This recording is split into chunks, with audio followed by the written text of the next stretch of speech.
there is a general method of preparation for all the kashayas. It is termed Paniyam Shodashugunam Kshunnam Dravyapale Kshipet Mrutpatre Kwathayit Grahyam Ashtamamshava Sheshitam or Ashtamamshava Shoshitam. It means one part of drug should be taken along with 16 times water, then it is cooked in mild to moderate intensity of heat in a chemically inert vessel. Earlier they were using earthen vessels, now we can use stainless steel containers, and it is reduced to 1/8.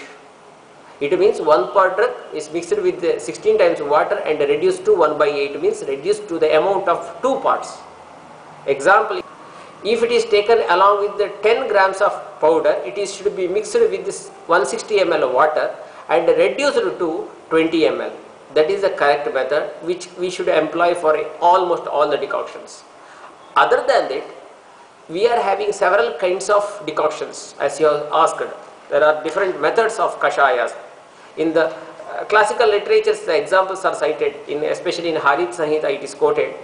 Pachane ardhavashoshi syat shodhano dwadashamshakaha kledanaha chaturamshascha shamano ashtavashoshitaha dipaniyo dashamshastu tarpanascha samamshakaha vishoshi shodashamshascha kvatabedaha prakirtitaha.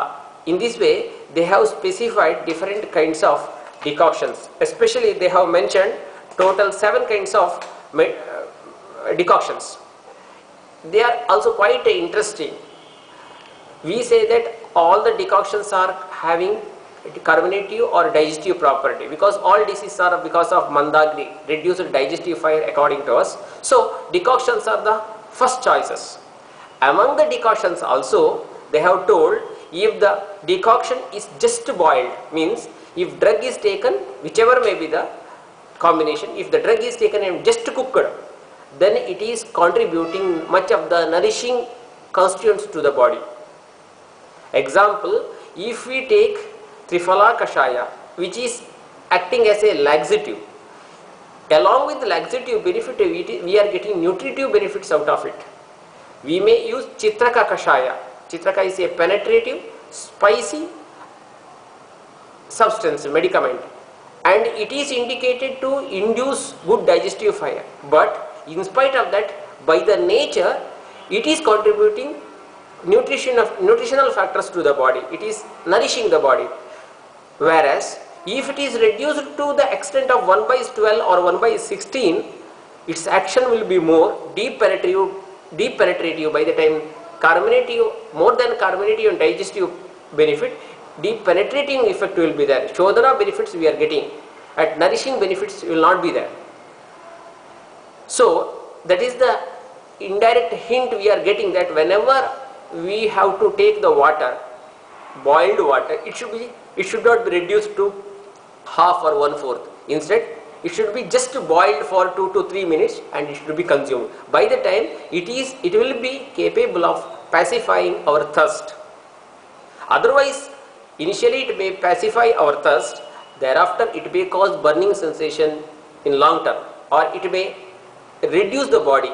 So if our intention of intake of hot water is to reduce the body, by the time better to reduce it to 1/12, means 1 liter of water is taken and reduced to about 200 ml.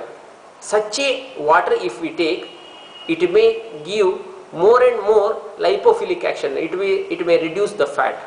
And probably that is the reason why tea or coffee is made made to the point that the it should not be it's not cooked for reduced. long. It's Yes. not cooked for long. The water Yes. milk is not reduced. Yes, it's just cooked. Whenever the leaves are coming up, by the time immediately it should be filtered, and that is having more nutritive benefits. Otherwise, it may cause the burning sensation, irritation, etc. And the next is Pachana Kashaya, where we have to reduce it to half. One part of drug is taken along with 16 times water and reduced to half. That is contributing more of the digestive benefits. Wherever the indigestion is there, if the medicine is administered to cure the indigestion, better to administer the decoction which is reduced to half.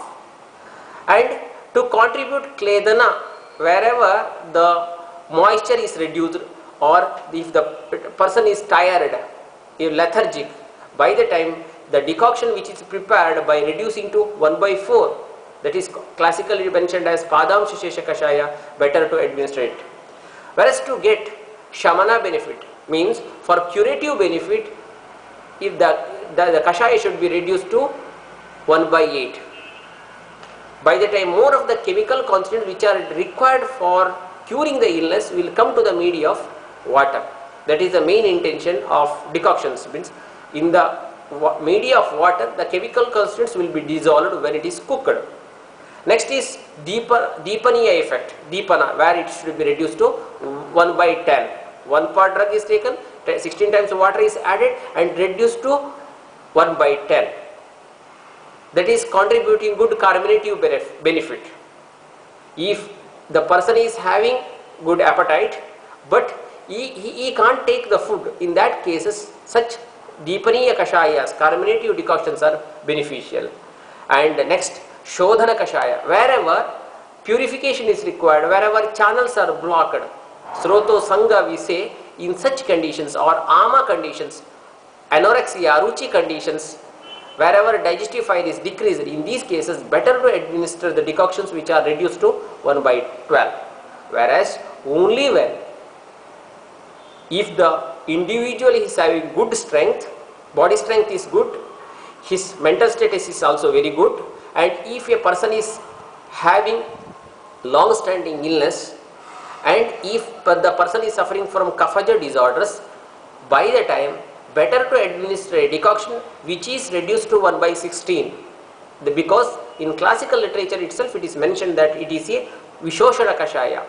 In practice, if vishoshana kashaya is administered for the purpose of shamana kashaya, instead of cure of the disease may be seen, but meanwhile it may cause damage to the other cells which should not be damaged.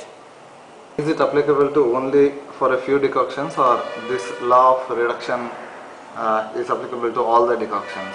No, this law of reduction is applicable for certain kashayas only, because the example Shadanga Paniya is there.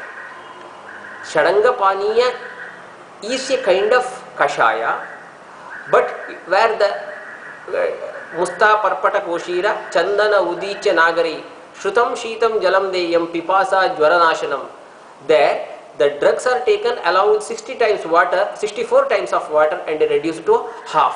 According to us, the decoction which is reduced to half is a Pachara Kashaya, but as the large amount of water is taken, it is acting as a Tarpana Kashaya, so it is beneficial to cure the thirst followed with fever.